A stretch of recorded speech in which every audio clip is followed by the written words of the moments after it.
Hello friends, नमस्कार। Sustainable education के online platform पर आप लोगों का स्वागत है। हम लोग जीव विज्ञान में कोशिका पढ़ रहे थे, जिसमें इसके पहले वाली क्लास में हम लोग पढ़े थे कि कोशिका क्या है, कोशिका कितने प्रकार की होती है, जिसमें आपको बताए थे कि कोशिका प्रोकैरियोटिक और यूकैरियोटिक दो प्रकार की होती है। प्रोकैरियोटिक कोशिका का उदाहरण क्या है? नीलहरित शैवाल और जीवाणु। नीलहरित शैवाल को साइनोबैक्टीरिया भी कहा जाता है। इसके अलावा जितने भी जीव हैं सभी क्या हैं? यूकैरियोटिक हैं। उसी के आगे आज हम लोग पढ़ेंगे कि जंतु कोशिका और पादप कोशिका में क्या डिफरेंस है। जंतु कोशिका और पादप कोशिका में क्या अंतर है? यहाँ से एग्जाम में क्वेश्चन बहुत पूछे जाते हैं। आइए देखते हैं इसको। तो एक तरफ बनाना है हमें जंतु कोशिका, एक तरफ बना देंगे क्या? पादप कोशिका, और एक तरफ कर लेंगे हम लोग जंतु कोशिका।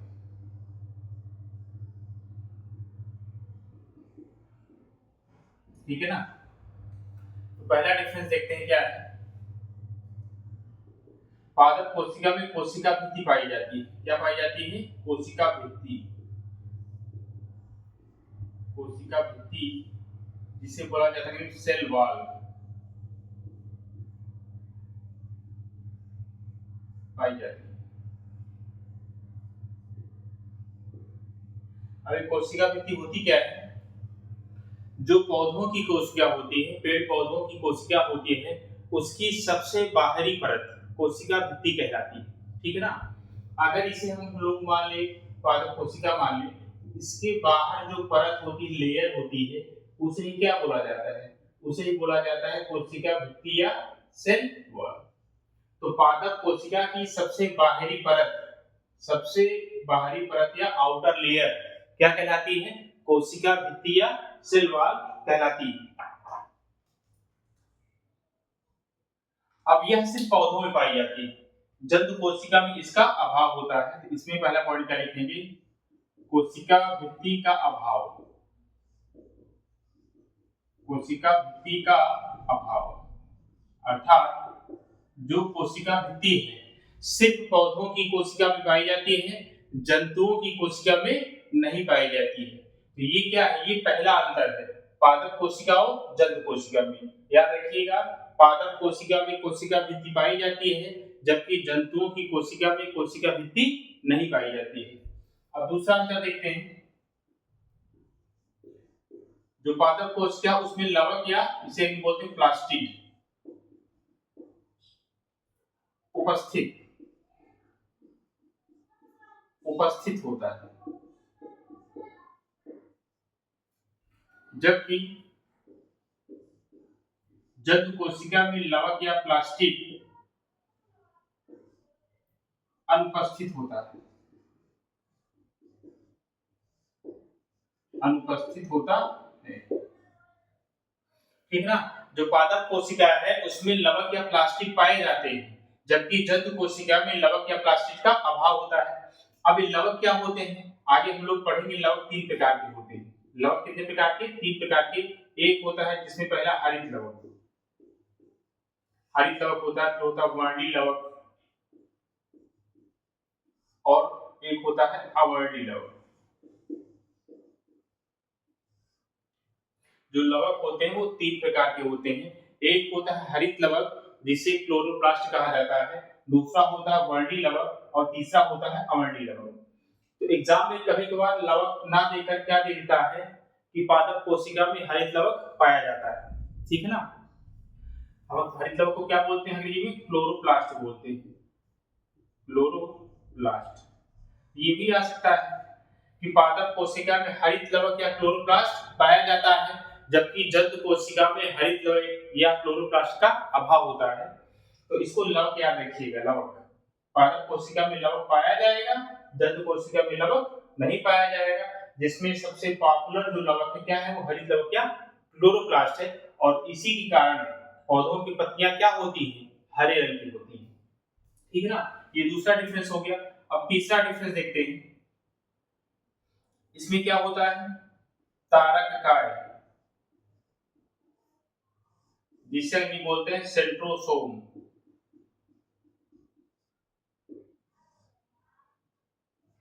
अनुपस्थित।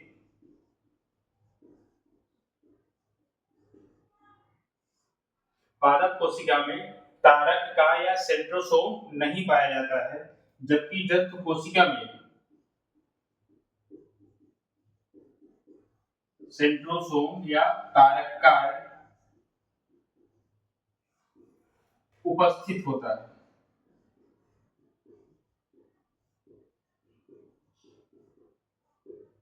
ठीक है ना।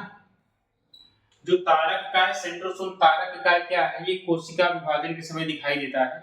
जब हम लोग कोशिका विभाजन पढ़ेंगे तब वहां पर आप तारक काय को अच्छे से समझ पाएंगे। अभी सिर्फ आप टर्म याद कर लीजिए, ठीक है ना। अब नाम जैसे आ गया तारक काय या सेंट्रोसोम, और जब भी इसका हिंदी में नाम याद करिएगा साथ में अंग्रेजी का नाम जरूर पढ़िएगा, क्योंकि एग्जाम में हो सकता है तारक काय ना देके देवनागरी लिपि में क्या लिख दे, सेंट्रोसोम लिख दे। तो विज्ञान के साथ यही प्रॉब्लम है, आपको उसकी हिंदी और अंग्रेजी दोनों पता होनी चाहिए, ठीक है ना। तो तीन डिफरेंस देखें। पहला, पादप कोशिका में कोशिका भित्ति पाई जाती है, जबकि जंतु कोशिका में कोशिका भित्ति नहीं पाई जाती। दूसरा डिफरेंस क्या है, पादप कोशिका में लवक या प्लास्टिड उपस्थित होते हैं, जबकि जंतु कोशिका में लवक या प्लास्टिड उपस्थित नहीं होते हैं। इसी को हम लोग इस प्रकार भी कह सकते हैं कि पादप कोशिका में हरित लवक या क्लोरोप्लास्ट पाया जाता है, जबकि जंतु कोशिका में हरित लवक या क्लोरोप्लास्ट नहीं पाया जाता। तीसरा डिफरेंस क्या है, अब देखिए, जो पादप कोशिका है उसमें तारक का या सेंट्रोसोम नहीं पाए जाते हैं। पादप कोशिका में तारक का या सेंट्रोसोम क्या होते हैं, अनुपस्थित होते हैं, जबकि जंतु कोशिका में तारक का या सेंट्रोसोम उपस्थित होते हैं अर्थात पाए जाते हैं। ये तीन डिफरेंस हो गया। अब आगे हम लोग देख लेते हैं चौथा डिफरेंस, इसको यहाँ रख कर देते हैं, ऊपर लिख देते हैं। चौथा डिफरेंस क्या है, चौथा ऊपर लिख रहे हैं, केंद्रक। केंद्रक को हम बोलते हैं न्यूक्लियस, ठीक है ना। केंद्रक को हम क्या बोलते हैं, न्यूक्लियस। केंद्रक परिधि की ओर पाए जाते हैं।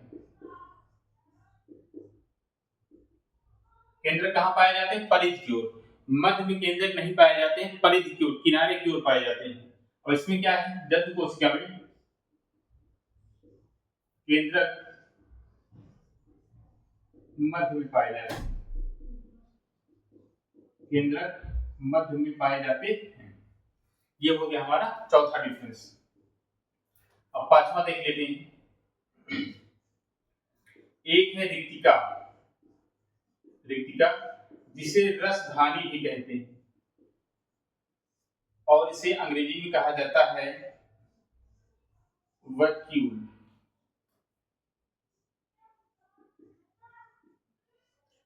संख्या में एक तथा बड़ी होती है, संख्या में एक तथा बड़ी होती है। तो यहाँ पर जो पांचवा अंतर है क्या है, एक है रिक्तिका जिसे रसधानी बोलते हैं, और इसे अंग्रेजी में क्या बोला जाता है, वैक्यूल। तो जो पादप कोशिका है उसमें जो रिक्तिका या वैक्यूल होता है वो संख्या में एक होता है तथा बड़ा होता है, संख्या में एक होता है तथा क्या होता है, बड़ा होता है। जबकि जंतु कोशिका में क्या होता है, रिक्तिका छोटी तथा संख्या में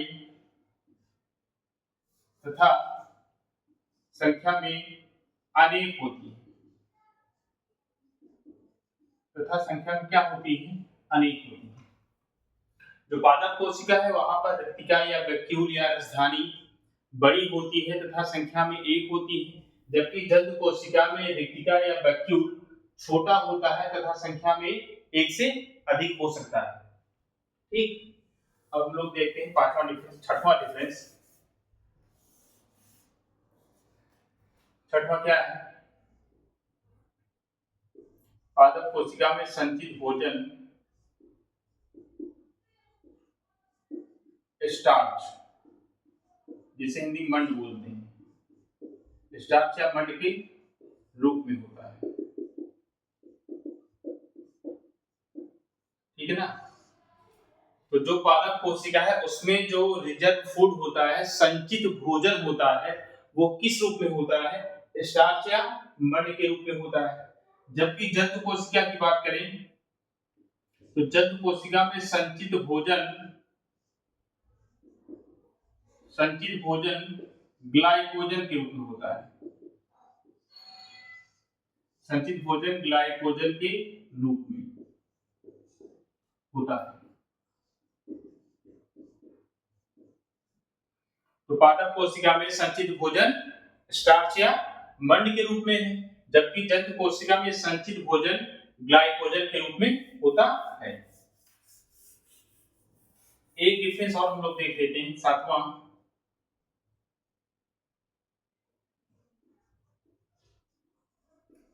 सामान्यतः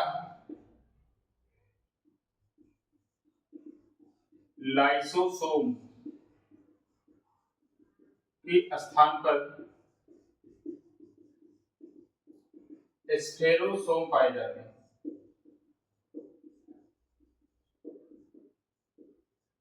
और यहां पर क्या होगा? लाइसोसोम उपस्थित। लाइसोसोम क्या होता है? उपस्थित होता है। लाइसोसोम उपस्थित होता है। देखिए, कोशिका के अंदर एक कोशिकांग होता है जिसे बोला जाता है लाइसोसोम। ठीक है ना, लाइसोसोम। और लाइसोसोम को आत्मघाती थैला या सुसाइड बैग या एटम बम भी कहा जाता है। पूछा जाता है कि कोशिका का आत्मघाती थैला क्या है या कोशिका का एटम बम किसे कहा जाता है? तो याद कर लीजिए, जो लाइसोसोम होता है, लाइसोसोम को कोशिका का आत्मघाती थैला या एटम बम कहा जाता है। तो जो जंतु कोशिका है वहां पर लाइसोसोम पाया जाता है, लेकिन जो पादप कोशिका है उसमें लाइसोसोम के स्थान पर क्या पाया जाता है? लाइसोसोम के स्थान पर स्फेरोसोम पाया जाता है। पादप कोशिका में सामान्यतः लाइसोसोम के स्थान पर क्या पाए जाते हैं? स्फेरोसोम पाए जाते हैं। तो हम लोग 7 डिफरेंस यहाँ पर देखे हैं, लेकिन जो सबसे ज्यादा पूछा जाता है एग्जाम में, सबसे ज्यादा पूछा जाता है 3 पॉइंट है। पहला क्या? पहला, पादप कोशिका में कोशिका भित्ति पाई जाती है, जंतु कोशिका में कोशिका भित्ति नहीं पाई जाती है। दूसरा, पादप कोशिका में लवक या हरित लवक पाया जाता है, जबकि जंतु कोशिका में लवक या हरित लवक का अभाव होता है। तीसरा है, जो पादप कोशिका है वहां पर तारककाय और सेंट्रोसोम नहीं पाए जाते हैं, जबकि जंतु कोशिका में तारककाय या सेंट्रोसोम उपस्थित होते हैं। ये 3 मेन डिफरेंस हैं जो एग्जाम में बहुतायत रूप में पूछे जाते हैं। लेकिन अन्य अंतर की बात करें तो जो आपका पादप कोशिका है वहां पर जो केंद्रक या न्यूक्लियस है वो परिध की ओर होता है। अगर मान लो यहाँ पर हम एक कोशिका बनाए, अगर ये कोशिका मान ले तो जो ये केंद्रक होता है ये परिध की ओर ऐसे परिध की ओर होता है। ठीक है ना। जबकि जंतु कोशिका की बात करें तो जंतु कोशिका में जो केंद्रक होता है कहाँ होता है? वो मध्य में होता है। पादप कोशिका में केंद्रक परिध की ओर होता है और जंतु कोशिका में केंद्रक कहाँ होता है? मध्य में होता है। फिर बात करते हैं, जो पादप कोशिका है उसमें रिक्तिका या रसधानी या वैक्यूल संख्या में 1 होता है तथा क्या होता है? बड़ा होता है। जबकि जंतु कोशिका में, जो जंतु कोशिका है वहां पर रिक्तिका छोटी तथा संख्या में अनेक होती है। इसके बाद डिफरेंस बताया है कि जो पादप कोशिका है वहां पे जो संचित भोजन है, स्टोर फूड है, वो किस रूप में रहता है? वो स्टार्च या मंड के रूप में रहता है। जबकि जंतु कोशिका में जो संचित भोजन है वो ग्लाइकोजन के रूप में रहता है। और सबसे अंतिम अंतर बताए हैं कि जंतु कोशिका में लाइसोसोम पाया जाता है, जबकि जो पादप कोशिका है वहां पर लाइसोसोम के स्थान पर स्फेरोसोम पाए जाते हैं। क्या पाए जाते हैं? स्फेरोसोम। तो ये मेन डिफरेंस है पादप कोशिका और जंतु कोशिका में। अब इसको हम लोग एक चित्र के माध्यम से, इधर बनाएंगे पादप कोशिका का चित्र, इधर बनाएंगे जंतु कोशिका का चित्र। तो ये सारी बातें जो अभी आपने नोट किया है, लिखा है, वो अच्छे से समझ में आ जाएगा, क्योंकि इमेज के माध्यम से चीजें काफी देर तक या बहुत लंबे समय तक क्या होती है? याद होती है।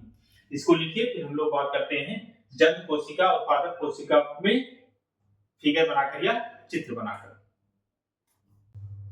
अब हम लोग देखते हैं कि पादप कोशिका और जंतु कोशिका का फिगर, और इस फिगर के माध्यम से जंतु कोशिका और पादप कोशिका में हम लोग अंतर देखते हैं। ये जो चित्र बनाया गया है किसका है? पादप कोशिका का, और ये वाला चित्र किसका है? जंतु कोशिका का है। ठीक है ना? तो पहला डिफरेंस क्या बताए थे? पादप कोशिका में कोशिका भित्ति पाई जाती है, जबकि जंतु कोशिका में कोशिका भित्ति का अभाव होता है। तो यहाँ पर जो सबसे बाहरी परत है, ठीक है ना, जो ग्रीन से दिखाया गया है, जो सबसे बाहरी परत है, इसे ही क्या बोला जाता है? इसे ही बोला जाता है कोशिका भित्ति। जो पादप कोशिका की सबसे बाहरी परत है उसे ही बोला जाता है कोशिका भित्ति, जबकि जंतु कोशिका में कोशिका भित्ति का अभाव होता है। ये पहला डिफरेंस बताया थे। दूसरा डिफरेंस बताए थे कि पादप कोशिका में लवक पाए जाते हैं, लवक, और लवक में सबसे जो पॉपुलर लवक है उसे क्या बोला जाता है? हरित लवक या क्लोरोप्लास्ट। तो देखिए यहाँ पे जो पादप कोशिका है उसमें हरित लवक या क्लोरोप्लास्ट पाया जाता है, जबकि जंतु कोशिका में हरित लवक या क्लोरोप्लास्ट नहीं पाया जाता है। तीसरा अंतर क्या बताए थे? तीसरा अंतर बताए थे कि जो जंतु कोशिका है उसमें तारक काय या सेंट्रोसोम उपस्थित होते हैं। जंतु कोशिका में तारक काय या सेंट्रोसोम क्या होते हैं? उपस्थित होते हैं, जबकि पादप कोशिका में तारक काय या सेंट्रोसोम नहीं पाए जाते हैं, अनुपस्थित होते हैं। चौथा अंतर बताए थे कि जो पादप कोशिका है उसमें रिक्तिका या राजधानी या वैक्यूल, रिक्तिका राजधानी या वैक्यूल क्या होता है? वो संख्या में एक होता है तथा बड़ा होता है। संख्या में एक होता है, ये वैक्यूल है या राजधानी या रिक्तिका है, संख्या में एक है तथा बड़ा है। जबकि जंतु कोशिका में रिक्तिका ये दिखाया गया, ये रिक्तिका संख्या में कई होता है तथा क्या होता है? छोटा होता है। इसे क्या बोलेंगे? इसे ही बोलेंगे रिक्तिका। तो पादप कोशिका में रिक्तिका संख्या में एक तथा बड़ा होता है, जबकि जंतु कोशिका में रिक्तिका संख्या में अनेक तथा आकार में छोटा होता है। अगला अंतर बताए थे कि जो जंतु कोशिका है उसमें लाइसोसोम पाया जाता है। जंतु कोशिका में लाइसोसोम पाया जाएगा, जबकि पादप कोशिका में लाइसोसोम के स्थान पर क्या पाए जाते हैं? स्फेरोसोम पाए जाते हैं। इसमें क्या पाए जाते हैं? स्फेरोसोम पाए जाते हैं। और एक डिफरेंस आपको बताए थे कि पादप कोशिका में जो केंद्रक होता है वो परिध की ओर, परिध मतलब किनारा, एकदम यहाँ पर केंद्रक दिखाया गया है, क्या है? केंद्रक, ये परिध की ओर है, जबकि जंतु कोशिका में जो केंद्रक होता है वो बीच में मध्य में होता है। जंतु कोशिका में केंद्रक मध्य में होता है, जबकि पादप कोशिका में जो केंद्रक होता है वो परिध की ओर होता है। ये आपको मेन डिफरेंस बताए थे। और एक डिफरेंस और बताए थे कि पादप कोशिका में जो संचित भोजन होता है स्टार्च या बंड के रूप में होता है, जबकि जंतु कोशिका में जो संचित भोजन होता है वो ग्लाइकोजन के रूप में होता है। और कुछ संरचनाएं हम देख लेते हैं इसमें, जैसे जो माइटोकॉन्ड्रिया है वो पादप कोशिका में ही पाया जाता है और जंतु कोशिका में ही पाया जाता है। क्या? माइटोकॉन्ड्रिया। ये जो उंगली नुमा संरचना दिख रही है यही क्या है? माइटोकॉन्ड्रिया है। और जो ये माइटोकॉन्ड्रिया होता है दोहरी लेयर की बनी संरचना है, दोहरी झिल्ली की बनी संरचना होती है। माइटोकॉन्ड्रिया दोनों कहा जाता है, जिसे कोशिका का पावर हाउस कहते हैं। फिर यहाँ पर ये जो केंद्र से लगी हुई संरचना यहाँ पर आपको ये दिखाई दे रही, इसे बोलते हैं अंतःप्रदेपी जालिका। इसे क्या बोलते हैं? अंतःप्रदेपी जालिका। अंग्रेजी बोलेंगे इंडोप्लाज्मिक रेटिकुलम। इंडोप्लाज्मिक क्या बोलेंगे? Endoplasmic reticulum. इसी को शॉर्ट फॉर्म में क्या कह दिया जाता है? ER कह दिया जाता है। ठीक है ना? तो ये जो अंतःप्रदेपी जालिका है पादप कोशिका में भी पाई जाएगी और जंतु कोशिका में भी पाई जाएगी। अब इसी अंतःप्रदेपी जालिका के ऊपर देखिए रेड से यहाँ पे दिखाया गया है, इसे बोला जाता है राइबोसोम। इसे क्या बोला जाता है? राइबोसोम। यहाँ पर भी है और यहाँ पर भी है। तो इसी अंतःप्रदेपी जालिका के ऊपर क्या होते हैं? राइबोसोम होते हैं। यहाँ भी राइबोसोम आपको दिख रहा है और यहाँ पे क्या दिख रहा है आपको? राइबोसोम दिख रहा है। ये हो गया अंतःप्रदेपी जालिका। और उसी के ऊपर क्या पाए जाते हैं? राइबोसोम पाए जाते हैं। राइबोसोम अन्य संरचनाओं में पाए जाते हैं, जैसे माइटोकॉन्ड्रिया के अंदर राइबोसोम पाया जाता है, केंद्रक के अंदर राइबोसोम पाया जाता है। ठीक है ना? और आपको जो ये संरचना दिख रही है इसे बोलते हैं गाल्गी काय। क्या बोलते हैं इसे? इसे बोलते हैं गाल्गी काय या गाल्गी बॉडी। गाल्गी काय, अंग्रेजी क्या बोलेंगे इसे? अंग्रेजी बोलेंगे गाल्गी बॉडी। ठीक, तो ये पादप कोशिका में ही पाया जाता है और जंतु कोशिका में भी गाल्गी काय पाया जाता है। तो ये हमारा मेन अंतर था। इस फिगर को आप बना लीजिएगा। टेढ़ा मेढ़ा कैसे ही बने, क्योंकि एग्जाम में ये आपको बनाना नहीं है, सिर्फ इसको देखकर क्या करना है, समझना है। ठीक है, इसका स्क्रीनशॉट ले लीजिए, फिर हम लोग आगे बात करते हैं। अब आगे हम लोग बात करते हैं कोशिका की संरचना पर। कोशिका की संरचना, स्ट्रक्चर ऑफ सेल। कोशिका की संरचना कैसे होती है? तो सामान्यतः कोशिका 3 भागों से मिलकर बनी होती है, 3 भागों से मिलकर बनी होती है। ठीक है ना? जिसमें पहला क्या होता है, पहला होता है कोशिका झिल्ली। पहला है कोशिका झिल्ली, और इसी कोशिका झिल्ली को अंग्रेजी में बोलेंगे सेल मेम्ब्रेन। क्या बोलेंगे? Cell membrane. झिल्ली मतलब ये नहीं पॉलीथीन होगा, विज्ञान की भाषा में, जीव विज्ञान की भाषा में झिल्ली का अर्थ होता है क्या, मेम्ब्रेन, और सेल मतलब क्या है, कोशिका। तो सेल, कोशिका झिल्ली को बोल देंगे सेल मेम्ब्रेन, MEMBRANE। और इसका और नाम है, इसे प्लाज्मा झिल्ली भी कहते हैं। क्या बोलेंगे? प्लाज्मा झिल्ली। इसके अंदर क्या हो जाएगी, प्लाज्मा मेम्ब्रेन। इसे जीव कला भी कहते हैं। क्या कहेंगे? जीव कला। Plasma lemma. क्या बोलेंगे ये में? Plasma lemma. तो जो कोशिका झिल्ली है उसे प्लाज्मा झिल्ली, जीव कला या कोशिका कला भी कहा जाता है। ठीक, तो ये पहली संरचना हो गई। दूसरी संरचना क्या होती है? दूसरी संरचना होती है कोशिका द्रव्य। कोशिका द्रव्य, साइटोप्लाज्म। साइटोप्लाज्म।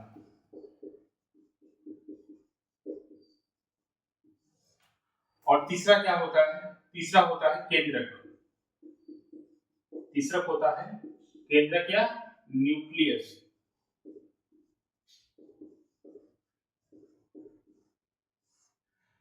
तो एक कोशिका 3 भागों से मिलकर बनी है। पहली क्या है? कोशिका झिल्ली, सेल मेम्ब्रेन, इसी को प्लाज्मा झिल्ली, प्लाज्मा मेम्ब्रेन, इसी को कोशिका कला अथवा जीव कला भी कहा जाता है। दूसरी संरचना क्या है? कोशिका द्रव्य, जिसे साइटोप्लाज्म कहा जाता है। और तीसरी संरचना क्या है? केंद्रक या न्यूक्लियस।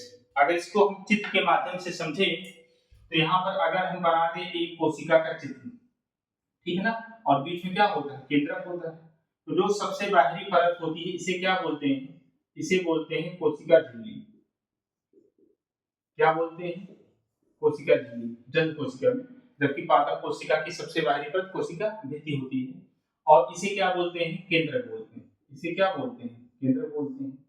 तो यहाँ पर कोशिका झिल्ली और केंद्रक के बीच का जो स्थान होता है, जेलीनुमा संरचना होती है, और इसी में कोशिका में क्या होते हैं? धसे होते हैं। इसे बीच के स्थान को क्या बोलते हैं? इसी को बोलते हैं कोशिका द्रव्य। ध्यान दीजिएगा, यहाँ पर क्या है?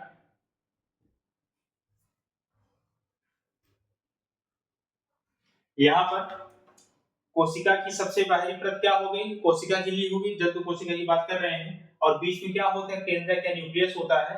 अब यहाँ पर कोशिका झिल्ली और केंद्रक के बीच का जो स्थान है, इसे ही क्या बोला जाता है? इसे ही बोला जाता है कोशिका द्रव्य।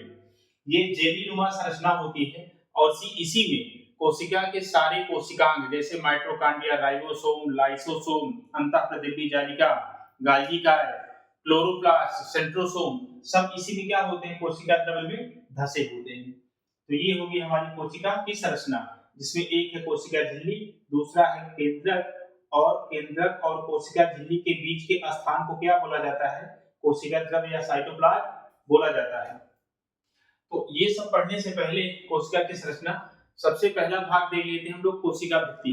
क्योंकि जो कोशिका भित्ति है वो सिर्फ पौधों की कोशिका में पाई जाती है, जंतुओं की कोशिका में नहीं पाई जाती है। इसीलिए कोशिका की संरचना में हम लोग कोशिका भित्ति को इंक्लूड नहीं किए हैं। कोशिका झिल्ली को लिए हैं, क्यों? कोशिका झिल्ली जंतु कोशिका और पादप कोशिका दोनों में पाई जाती है। कोशिका द्रव्य जंतु कोशिका और पादप कोशिका दोनों में पाया जाता है। केंद्रक जंतु कोशिका और पादप कोशिका दोनों में पाया जाता है। तो सबसे पहले हम लोग बात कर लेते हैं किस पर, कोशिका भित्ति पर, उसके बाद इन सब पर हम लोग बात करते हैं। कोशिका भित्ति, जिसे अंग्रेजी में क्या बोला जाता है, सेल वॉल। कोशिका भित्ति या सेल वॉल, इसमें पहला पॉइंट ये लिख लेंगे, यह केवल पादप कोशिका में पाई जाती है, पादप कोशिका में पाई जाती है, जबकि जंतु कोशिका में इसका अभाव होता है, जंतु कोशिका में इसका अभाव होता है। सिर्फ पादप कोशिका में पाई जाती है, जंतु कोशिका में नहीं पाई जाती है। अब बात करते हैं अगला पॉइंट, यह पादप कोशिका की सबसे बाहरी परत होती है, सबसे बाहरी एवं मजबूत परत होती है। आपको जो पादप कोशिका चित्र बनाए थे तो वहां बताए थे कि जो सबसे बाहरी लेयर थी पादप कोशिका की, उसे ही बोला जाता है कोशिका भित्ति या सेल वॉल, और ये क्या होती है, मजबूत होती है। अब कोशिका भित्ति का कार्य क्या है, कोशिका भित्ति का कार्य, तो यह कोशिका को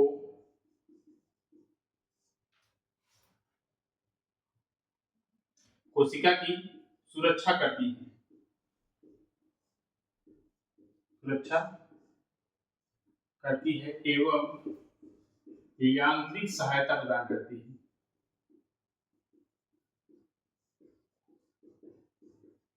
एवं यांत्रिक सहायता प्रदान करती है। तो जो कोशिका भित्ति है, कोशिका की सुरक्षा करती है और कोशिका को यांत्रिक सहायता प्रदान करती है, और यह मजबूत एवं दृढ़ होती है, मजबूत एवं दृढ़ संरचना है, मजबूत एवं दृढ़, कठोर होती है, ठीक है ना। जो कोशिका भित्ति है वह कोशिका पादप कोशिका की सबसे बाहरी परत होती है, जो कि दृढ़ एवं मजबूत होती है। कार्य क्या है इसका, यह पादप कोशिका को की सुरक्षा करती है और यांत्रिक सहायता प्रदान करती है। अगला पॉइंट है, कोशिका भित्ति सेलुलोज, कोशिका भित्ति सेलुलोज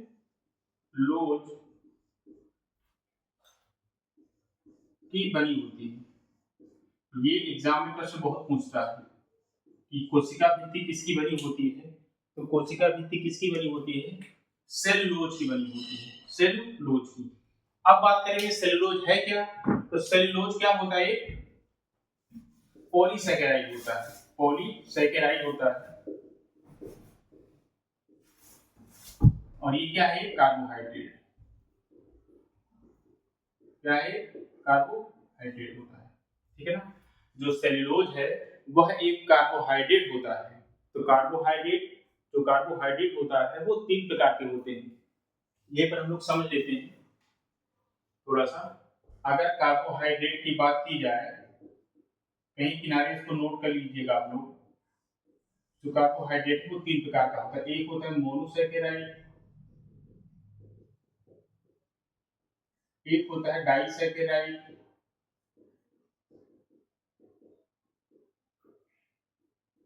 और एक होता है पॉलीसैकेराइड।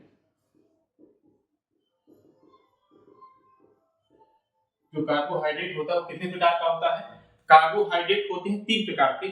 कहीं किनारे कॉपी में इसको नोट कर लीजिएगा, आगे आने वाली क्लास में हम लोग इसको पढ़ेंगे, लेकिन यहाँ पर थोड़ा समझ लो जिससे कि ये बात आपको समझ में आ जाए। तो मोनोसैकेराइड का उदाहरण देखा जाए इसमें क्या आता है, जैसे ग्लूकोज आ गया, फ्रक्टोज आ गया, ग्लूकोज फ्रक्टोज। डाइसैकेराइड की बात करें तो जैसे इसमें आ गया लैक्टोज, सुक्रोज, माल्टोज, ये सब। पॉलीसैकेराइड की बात करें तो इसमें आता है क्या, सेलुलोज आता है, काइटिन आता है, ठीक है ना, स्टार्च आता है। तो ये सेलुलोज, काइटिन, स्टार्च क्या है, सब कार्बोहाइड्रेट है। लेकिन किस प्रकार का कार्बोहाइड्रेट है? पॉलीसैकेराइड है। क्या है? पॉलीसैकेराइड। तो यहाँ पर जब कोशिका भित्ति किसकी बनी है? सेलुलोज की बनी है। तो एग्जाम ये भी पूछ सकता है कि सेलुलोज किस प्रकार का कार्बोहाइड्रेट है? मोनोसैकेराइड है कि डाइसैकेराइड है कि पॉलीसैकेराइड है?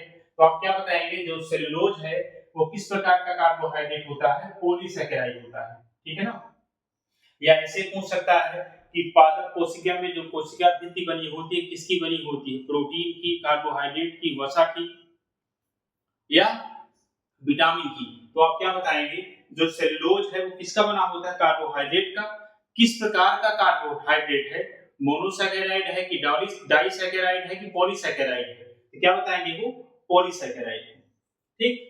अब एक पॉइंट और है, कवक, फंगस। कवकों की कोशिका भित्ति काइटिन बनी होती है। किसकी? काइटिन की। काइटिन की बनी होती है। जो कवक है उसे फफूंद भी कहा जाता है। जो कवक है उसे क्या बोला जाता है? फफूंद भी कहा जाता है। कवक को फफूंद कहा जाता है, जिसे हिंदी बोलते हैं फंजाई। क्या बोलते हैं हिंदी में? फंजाई बोलते हैं। कवक को हिंदी बोलते हैं फंजाई। तो कुछ टर्म है उसके अंग्रेजी आप याद करते चलेंगे। जैसे कवक हो गया, तो कवक को अंग्रेजी क्या बोलेंगे? फंजाई बोलेंगे। कवक को हिंदी में और एक शब्द क्या यूज करते हैं? फफूंद करते हैं। फफूंद आप लोग देखे होंगे, जैसे डबल रोटी हो गया, उसके ऊपर जो भूरी लग जाती है सफेद या हरे रंग की, वही क्या है? कवक है। और एक ऐसा कवक भी है जो खाने योग्य है, जिसे मशरूम कहा जाता है। मशरूम क्या है? मशरूम में कवक या फफूंद होता है, और यह ऐसा कवक है जो खाने योग्य होता है। ठीक है। अब इसमें एक और पॉइंट याद कर लेते हैं। क्या? कोशिका भित्ति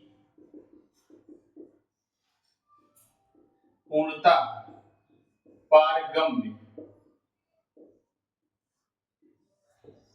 फुली परमिएबल होती है।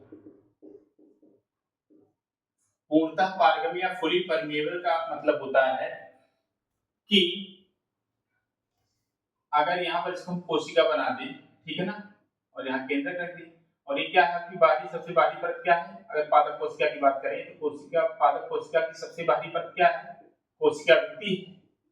क्या है? कोशिका भित्ति। तो जब कोशिका, भाई कोशिका को भी क्या चाहिए? कोशिका को भी न्यूट्रिशन चाहिए। कोशिका के अंदर भी क्या आते हैं? भोज्य पदार्थ आते हैं, जल की मात्रा आती है, पोषक पदार्थ आते हैं। तो जब अगर ये जो कोशिका भित्ति है पूर्णतः पारगम्य नहीं होगी, पूर्णतः पारगम्य मतलब होता है कि इसमें कोई भी पदार्थ अंदर जा सकता है और बाहर आ भी सकता है। समझ गए ना? अगर कोई पोषक तत्व तो अंदर जाना हो, अगर ये पूर्णतः पारगम्य ना हो, अगर इसको जाने ना दे, तो कोशिका के अंदर पोषक तत्व तो कैसे पहुंचेंगे? इसलिए जो कोशिका भित्ति है वो पूर्णतः पारगम्य होती है, फुली परमिएबल होती है कि जो भी पदार्थ, भोज्य पदार्थ या आयंस, न्यूट्रिशन जो भी आए वो कोशिका के अंदर क्या कर जाए? इंटर कर जाए। तो जो कोशिका भित्ति होती है वो ऐसी बनी होती है कि सभी आयनों को, सभी भोज्य पदार्थों को कोशिका के अंदर जाने देती है। उसे ही बोला जाता है पूर्णतः पारगम्य, पूरा पूरा अंदर जा सके।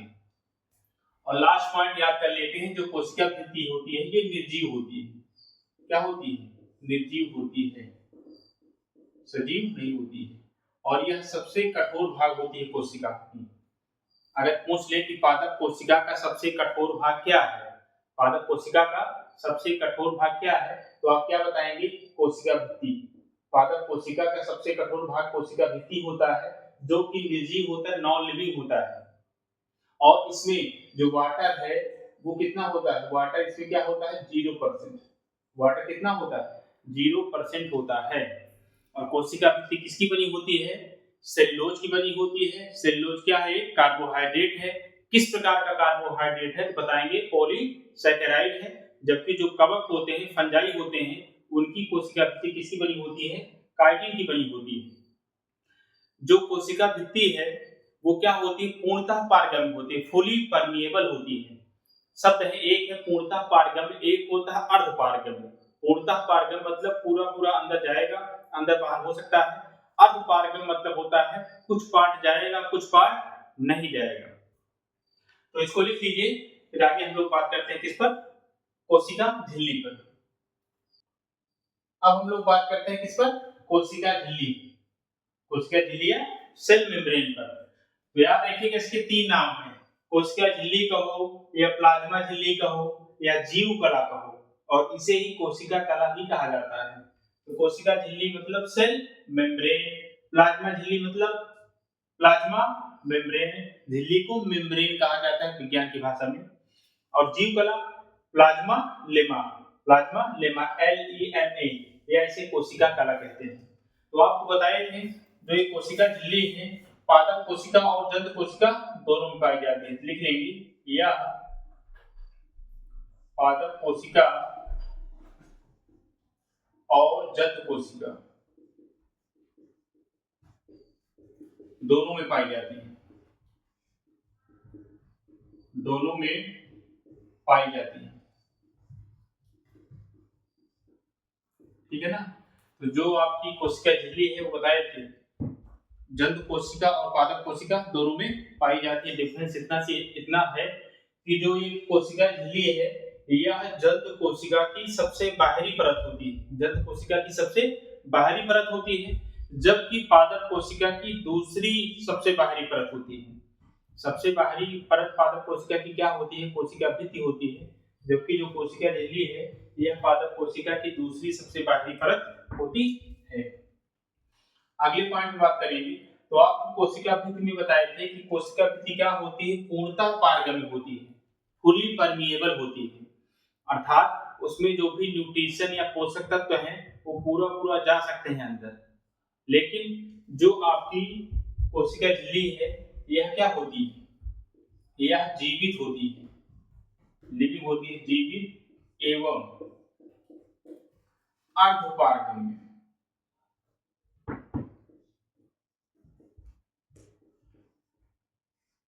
अर्धपारगम्य सेमी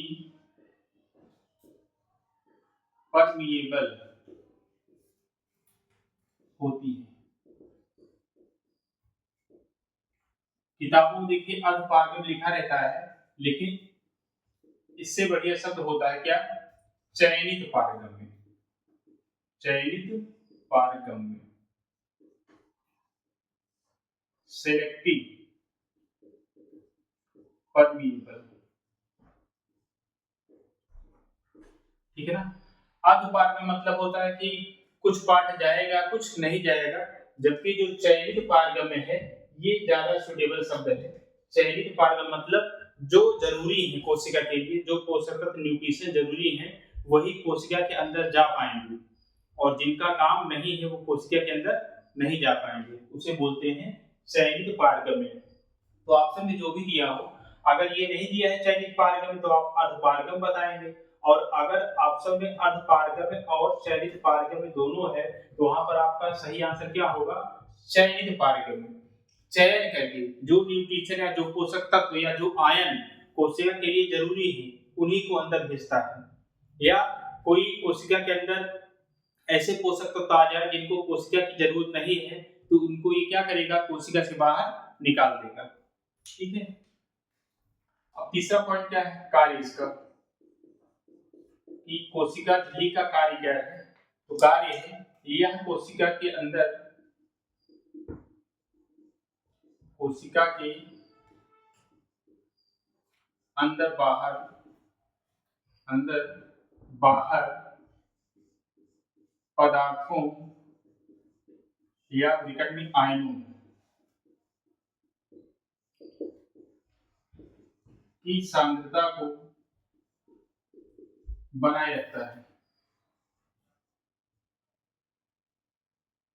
कैसे देखिए, कि सांद्रता पर नियंत्रण रखता है, सांद्रता पर नियंत्रण रखता है, किस पर, पदार्थों या आयनों, जो पोषक तत्व है, जो कोशिका झिल्ली है, ठीक है ना, वो क्या करती है, कोशिका के अंदर, अंदर और बाहर पदार्थों या आयनों के कंसंट्रेशन को सांद्रता की सांद्रता बनाए रखता है या उस पर नियंत्रण रखता है। अर्थात अगर यहाँ कोशिका बनाए हम और ये बना दें कोशिका झिल्ली, ठीक है ना, तो ये कोशिका झिल्ली क्या करेगी, यहाँ पोषक तत्व, अगर यहाँ पर कोशिका द्रव्य के अंदर पोषक तत्व की कमी हुई तो ये क्या करेगी, पोषक तत्व को अंदर भेजेगी। अगर यहाँ पर पोषक तत्व या न्यूट्रिशन की कंसंट्रेशन या सांद्रता ज्यादा हो गई तो उसी को क्या करेगा, ये बाहर निकाल देगा। कौन, कोशिका झिल्ली। इसका काम यही है, कोशिका के अंदर और बाहर आयनों या पदार्थों या पोषक तत्वों की सांद्रता पर नियंत्रण रखता है। कौन, कोशिका झिल्ली। और ये होता क्या है, चयनित पारगम्य होता है। अगला पॉइंट देखते हैं, जो कोशिका झिल्ली है ना, कोशिका झिल्ली दोहरी परत की बनी संरचना है, दोहरी परत की बनी संरचना है, जो कि फास्फोलिपिड अर्थात प्रोटीन एवं लिपिड की बनी होती है, प्रोटीन एवं लिपिड की बनी होती है। एग्जाम में पूछा गया है कि ऐसी कौन सी संरचना है जो फास्फोलिपिड की बनी होती है, क्या बताएंगे आप, कोशिका झिल्ली। फास्फोलिपिड का मतलब होता है इसमें प्रोटीन भी होता है और लिपिड भी होता है, प्रोटीन और लिपिड होता है, तो इसे बोलते हैं फास्फोलिपिड। जो कोशिका झिल्ली है वो फास्फोलिपिड की बनी होती है, प्रोटीन और लिपिड की बनी होती है, जिसमें अगर एनिमल सेल की बात की जाए, जंतु कोशिका की बात की जाए, तो इसमें जो लिपिड होता है वो 52% होता है, जबकि जो प्रोटीन होता है ये होता है 40%। ठीक है ना। तो अगर कभी पूछ ले कि जो कोशिका झिल्ली है वो फास्फोलिपिड की बनी होती है, अर्थात प्रोटीन और लिपिड की, तो इसमें प्रोटीन और लिपिड में किसकी मात्रा ज्यादा होती है, तो आप बताएंगे लिपिड की मात्रा 52% होती है, जबकि जो प्रोटीन की मात्रा है वो 40% होती है। हम किसकी बात कर रहे हैं, एनिमल सेल, जंतु कोशिका की बात कर रहे हैं। और यह क्या है, दोहरी परत की बनी संरचना, ये भी पूछता है, दोहरी परत की संरचना। जैसे ये आपका कोशिका झिल्ली दोहरी परत की बनी संरचना है। आगे हम लोग जब कोशिका में पढ़ेंगे तो माइटोकॉन्ड्रिया भी क्या है, दोहरी परत की बनी संरचना है। फिर आगे हम लोग क्लोरोप्लास्ट की बात करेंगे, हरित लवक की बात करेंगे, तो हरित लवक भी क्या है, दोहरी परत की बनी संरचना है। उसी प्रकार जो केंद्रक होता है वो भी दोहरी परत की बनी संरचना होती है। अभी आगे आने वाली क्लास में हम लोग पढ़ेंगे उसको। अब आगे अगर देखें दोहरी परत की बनी संरचना है, तो इसमें देखिएगा एक होता है हेड पार्ट, ये क्या होता है, हेड पार्ट, और इसी में होता है एक टेल पार्ट। एक होता है हेड और एक होता है टेल पार्ट। यहाँ पर अगर फिगर के द्वारा समझे हम लोग,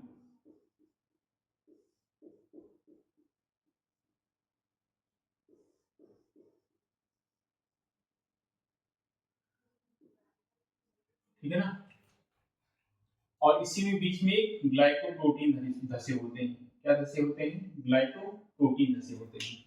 तो आपका जो ये हेड पार्ट होता है इसे बोला जाता है, ये हेड पार्ट हो गया, और ये क्या हो गया, टेल पार्ट हो गया। जो हेड पार्ट होता है, हेड पार्ट को बोला जाता है हाइड्रोफिलिक,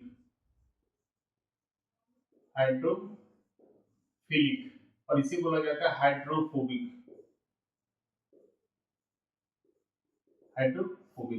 हाइड्रोफोबिक का मतलब होता है पानी से भय, पानी से भय। अर्थात अब यहाँ पर ये क्या है, अंदर कोशिका द्रव्य है, ये क्या है, अंदर कोशिका द्रव्य है। और अगर पादप कोशिका की बात करें तो सबसे बाहरी परत क्या होगी, सेल वॉल होगी। क्या होगी, सेल वॉल होगी। और जंतु कोशिका की बात करें तो सबसे बाहरी परत क्या है, कोशिका झिल्ली है। तो ये जो टेल पार्ट है अगर पानी के संपर्क में आएगा, पानी से भय लगता है कि समाप्त हो सकता है, इसीलिए इसे बोला जाता है हाइड्रोफोबिक, पानी से भय। हाइड्रोफोबिक का मतलब क्या है, पानी से भय। तो ये जो टेल वाला पार्ट है कभी पानी के संपर्क में नहीं आएगा, तो पानी के संपर्क में कौन होता है, हेड वाला पार्ट। यही बोलते हैं दोहरी परत की संरचना है, दोहरी परत की संरचना है, जिसमें एक पार्ट ये हो गया, एक पार्ट ये हो गया, और जिसमें ये जो राउंड में दिखाया गया इसे बोलते हैं हेड पार्ट, ये होता है हाइड्रोफिलिक, और इसका जो टेल पार्ट होता है उसे बोला जाता है हाइड्रोफोबिक। एग्जाम में प्रश्न पूछ लिख सकता है कि जो कोशिका झिल्ली है दोहरी परत की संरचना है, इसमें इसका शीर्ष भाग क्या कहलाता है, हेड पार्ट क्या कहलाता है, तो बताएंगे हाइड्रोफिलिक होता है, जबकि जो निचला भाग होता है टेल भाग होता है उसे बोला जाता है हाइड्रोफोबिक। और बीच में यहाँ पर क्या धसे होते हैं, ग्लाइकोप्रोटीन धसे होते हैं, ग्लाइकोप्रोटीन धसे होते हैं। यही है आपकी कोशिका झिल्ली की दोहरी संरचना। एक पॉइंट और देख लेते हैं हम लोग, पूछ लेता है कि प्लाज्मा झिल्ली या प्लाज्मा मेम्ब्रेन का तरल मोज़ेक मॉडल, जिसे भी बोलते हैं fluid mosaic model, fluid mosaic model किसने दिया, तो ये दिया था किसने, सिंगर एवं निकोलसन ने, सिंगर एवं निकोलसन ने दिया था। कब दिया था, 1972 में दिया था। ठीक है ना, ये एग्जाम में बहुत पूछा जाता है कि प्लाज्मा मेम्ब्रेन का तरल मोज़ेक मॉडल या फ्लूइड मोज़ेक मॉडल किसने दिया था, तो किसने दिया था, सिंगर एवं निकोलसन ने दिया था 1972 में। सर वैसे नहीं पूछा जाता है, बस इतना याद रखिएगा कि प्लाज्मा मेम्ब्रेन या कोशिका झिल्ली या कोशिका कला या जीव कला का तरल mosaic model, fluid mosaic model किसने दिया था, तो दिया किसने था, सिंगर एवं निकोलसन ने दिया था, सिंगर एवं निकोलसन ने दिया था। इसको लिखिए, फिर हम लोग बात करते हैं कोशिका की संरचना के अगले भाग की, जिसका नाम क्या है, कोशिका द्रव्य या साइटोप्लाज्म। अब हम लोग बात करते हैं किस पर, कोशिका द्रव्य पर। कोशिका की संरचना में क्या बताए थे आपको, कोशिका मुख्यतः 3 भागों से मिलकर बनी है। पहली क्या है, कोशिका झिल्ली, दूसरा क्या है, कोशिका द्रव्य, और तीसरा क्या है, केंद्र क्या, न्यूक्लियस। तो अभी हम लोग कोशिका झिल्ली पढ़ चुके हैं, अब पढ़ेंगे क्या, कोशिका द्रव्य या साइटोप्लाज्म। इसमें क्या है, लिखते हैं कोशिका झिल्ली और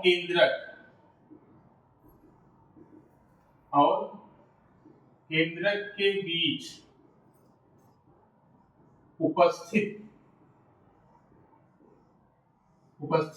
जीव द्रव्य को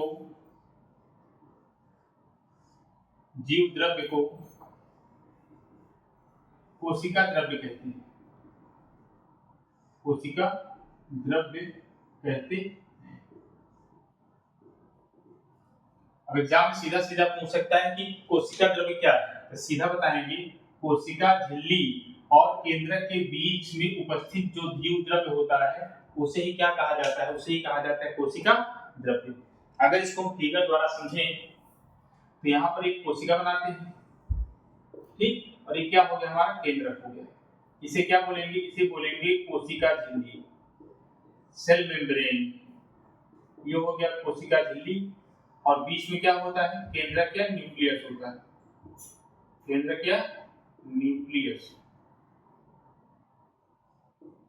तो यहाँ पर कोशिका झिल्ली और केंद्रक के बीच में जो स्थान है ये जैलीनुमा संरचना होती है।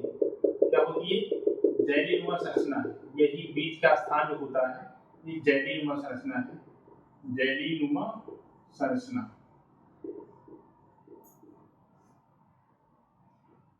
और इसे ही बोला जाता है क्या, कोशिका द्रव्य, साइटोप्लाज्म।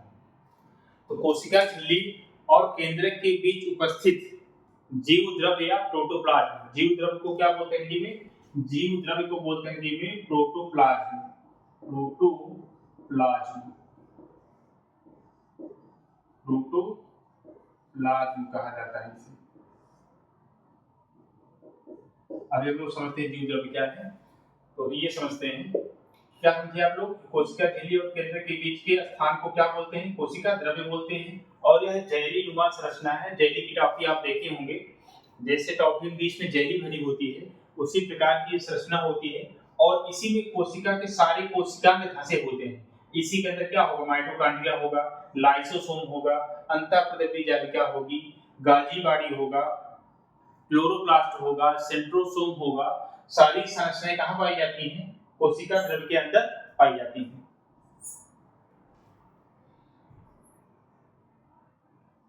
लिख लेते हैं, कोशिका द्रव्य में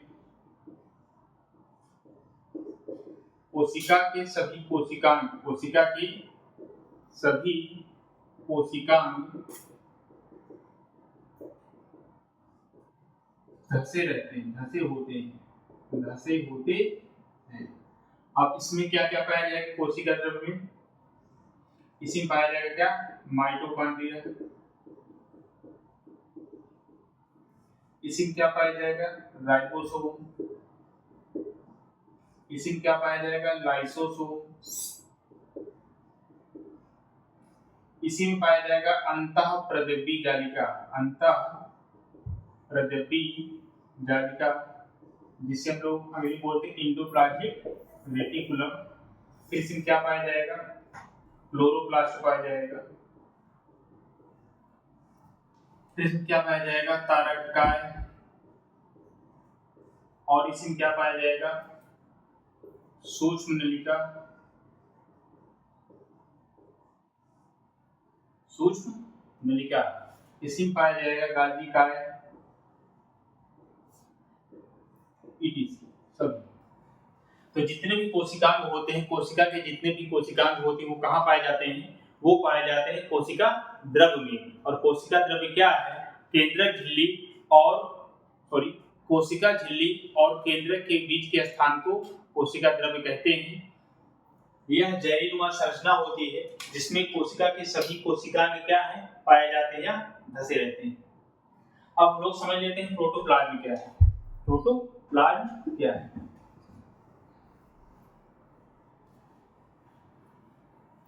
अभी शब्द क्या बताए, कोशिका झिल्ली और केंद्रक के बीच उपस्थित जीव द्रव्य या प्रोटोप्लाज्म को कोशिका द्रव्य कहते हैं। तो अगला पॉइंट लिख लेना, आप लोग हेडिंग डाल देना, जीव द्रव्य या प्रोटोप्लाज्म, जीव द्रव्य या प्रोटोप्लाज्म। इसमें लिख सकते हैं हम लोग कि कोशिका के अंदर उपस्थित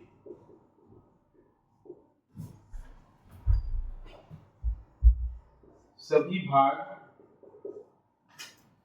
को जीव द्रव्य कहते हैं। मतलब कोशिका के अंदर, कोशिका झिल्ली और कोशिका भित्ति को छोड़ दिया जाए तो कोशिका झिल्ली के बाद केंद्रक को इंक्लूड करके, केंद्रक को लेकर जो भी भाग कोशिका के अंदर पाया जाता है सभी को क्या कहते हैं, उसी को कहते हैं जीव द्रव्य। तो जीव द्रव्य में क्या होगा, जीव द्रव्य होता क्या है, कोशिका द्रव्य प्लस केंद्रक को मिलाकर, कोशिका द्रव्य और केंद्रक को मिला दिया जाए, यही क्या कहलाता है, यही कहलाता है जीव द्रव्य कहलाता है, प्रोटोप्लाज्म। तो एग्जाम में प्रश्न पूछ सकता है जीव द्रव्य या प्रोटोप्लाज्म क्या है, तो ये भी कह सकते हैं सीधा सीधा कि कोशिका के अंदर उपस्थित सभी भाग को जीव द्रव्य कहते हैं, अथवा कोशिका द्रव्य और केंद्रक को, कोशिका द्रव्य और केंद्रक को सम्मिलित रूप से क्या कहा जाता है, जीव द्रव्य या प्रोटोप्लाज्म कहा जाता है। एक नोट लिख लीजिएगा, लिखिएगा, जीवन में होने वाली समस्त जैविक क्रियाएं जीव द्रव्य में संपन्न होती हैं, जीव द्रव्य में संपन्न होती हैं। इसलिए हक्सले नामक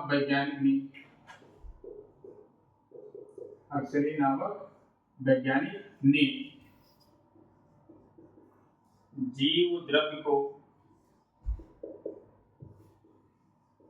जीवन का भौतिक आधार कहा, जीव द्रव्य को जीवन का भौतिक आधार कहा। ये प्रश्न एग्जाम में पूछा जा सकता है कि जीवन का भौतिक आधार क्या है। क्या बताएंगे आप? जीव द्रव्य। जीवन में होने वाली समस्त जैविक क्रियाएं, हमारे शरीर में या जीवन में जितनी भी क्रियाएं होती है वो कहाँ संपादित होती है? कोशिका के अंदर, ठीक है ना। और कोशिका का सबसे महत्वपूर्ण भाग क्या है भाई? ये कोशिका द्रव्य और केंद्रक। जो केंद्रक होता है ये कोशिका का सबसे बड़ा कोशिकांग होता है, और इसी केंद्रक के अंदर ही आपके पाए जाते हैं राइबोसोम भी पाए जाते हैं। इसी में आपके क्रोमोसोम गुणसूत्र पाए जाते हैं। उसी के ऊपर क्या पाया जाएगा? डीएनए पाया जाएगा, जिसे आनुवंशिक पदार्थ भी कहा जाता है। तो और कोशिका द्रव्य में और क्या पाया जाएगा? इसमें पाया जाता है माइटोकॉन्ड्रिया, राइबोसोम, लाइसोसोम, जो विभिन्न प्रकार के कार्य करते हैं। तो जो हेक्सले नामक वैज्ञानिक थे, उन्होंने कहा था कि जो जीव द्रव्य है वो क्या है? जीवन का भौतिक आधार है, ठीक है ना। प्रोटोप्लाज्म को हेक्सले नामक वैज्ञानिक ने जीवन का भौतिक आधार बताया। और जीव द्रव्य है क्या?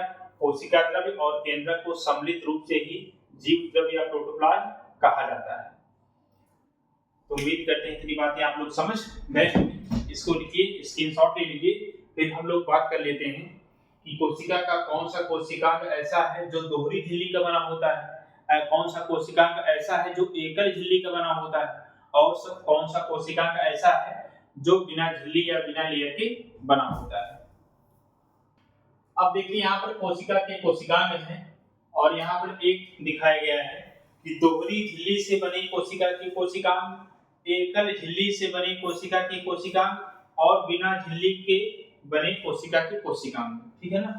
तो एग्जाम में ज्यादा ये दोहरी झिल्ली वाला पूछता है कि इनमें में से कौन सा कोशिकांग ऐसा है जो डबल लेयर का है या दोहरी झिल्ली का बना है। इसमें तीन है, जिसमें सबसे पॉपुलर क्या है आपका? माइटोकॉन्ड्रिया। माइटोकॉन्ड्रिया दोहरी झिल्ली का बना होता है। अगर यहाँ पर हम माइटोकॉन्ड्रिया को दिखाएं ऐसे बनाकर,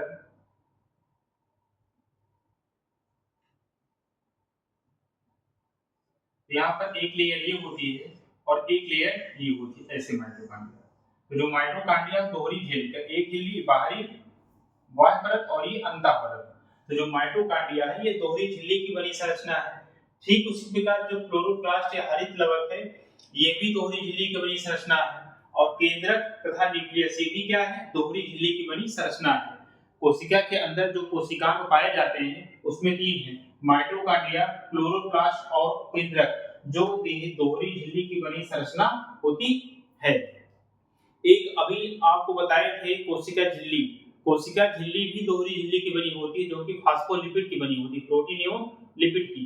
लेकिन वो कोशिका का कोशिकांग नहीं है, वो जंतु कोशिका की सबसे बाहरी परत है, जबकि पादप कोशिका की दूसरी सबसे बाहरी परत है। वो भी याद रखिएगा। लेकिन अगर कोशिकांग की बात की जाए, कोशिका के अंदर जो कोशिकांग पाए जाते हैं उनमें माइटोकॉन्ड्रिया, क्लोरोप्लास्ट और केंद्रक, ये तीनों दोहरी झिल्ली की बनी संरचना है।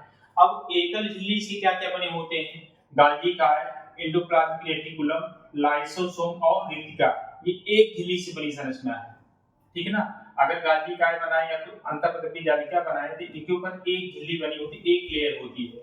और कोशिका के अंदर जो राइबोसोम है, तारक काय है या सेंट्रोसोम, सूक्ष्म नलिका, माइक्रोट्यूब्यूल पाए जाते हैं, ये बिना झिल्ली के बने होते हैं। इनके ऊपर कोई भी झिल्ली या लेयर नहीं होती है। एग्जाम में जाता है ये वाला पूछा जाता है, दोहरी झिल्ली की बनी संरचना कौन सी है? तो एक आपको कोशिका झिल्ली याद रखना है, ठीक है ना। वो कोशिकांग नहीं है, कोशिका की सबसे बाहरी परत है। कोशिकांग में तीन याद रखना है आपको, माइटोकॉन्ड्रिया, क्लोरोप्लास्ट और केंद्रक, ये तीनों दोहरी झिल्ली की बनी संरचना होती है। अब इसी में हम लोग एक देख लेते हैं, एक होता है अर्धस्वायत्त अंगक। अर्धस्वायत्त अंगक उन्हें बोला जाता है जिनके पास खुद का माइटोकॉन्ड्रिया उपस्थित होता है। जिनके पास खुद का माइटोकॉन्ड्रिया होता है उन्हें क्या बोला जाता है? उन्हें बोला जाता है अर्धस्वायत्त अंगक। हेडिंग आपकी अर्धस्वायत्त अंगक, सेमी ऑटोनॉमस ऑर्गेनेली। तो अर्धस्वायत्त अंगक किसे कहा जाता है? अर्धस्वायत्त अंगक उसे कहा जाता है जिसके पास खुद का डीएनए उपस्थित होता है। अगर सिर्फ डीएनए की बात करें तो जो कोशिका के अंदर केंद्रक होता है, कोशिका के अंदर क्या होता है, केंद्रक, और इसी केंद्रक के अंदर क्या उपस्थित होता है, डीएनए होता है। केंद्रक के अंदर क्या होता है, डीएनए। डीएनए जो कि क्या होता है, आनुवंशिक पदार्थ होता है, ठीक है ना। केंद्रक के अंदर डीएनए पाया जाता है, लेकिन कोशिका के अंदर दो कोशिकांग ऐसे भी हैं जिसके पास खुद का डीएनए होता है, तो उन्हें ही बोला जाता है क्या, अर्धस्वायत्त अंगक। तो दो हैं, एक है माइटोकॉन्ड्रिया, एक है माइटोकॉन्ड्रिया और दूसरा क्या है, क्लोरोप्लास्ट।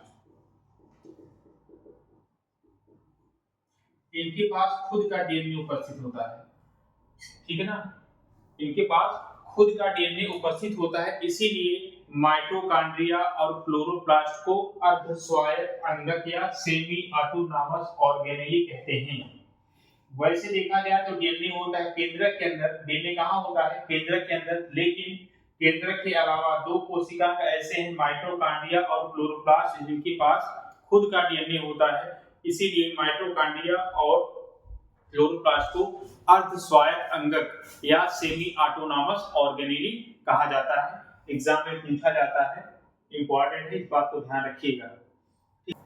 तो उम्मीद करते हैं ये क्लास आपको समझ में आ गई होगी, ठीक है ना। इसको बार बार पढ़िएगा तभी ये आपको याद होगा, क्योंकि इसमें कुछ टर्म ऐसे हैं, शब्द ऐसे हैं जो आपको एक बार में याद नहीं होंगे। जब बार बार इसका रिवीजन करेंगे तो ये टर्म अपने आप आपको याद हो जाएंगे। मिलते हैं हम लोग नेक्स्ट वीडियो में, तब तक के लिए नमस्कार, जय हिंद।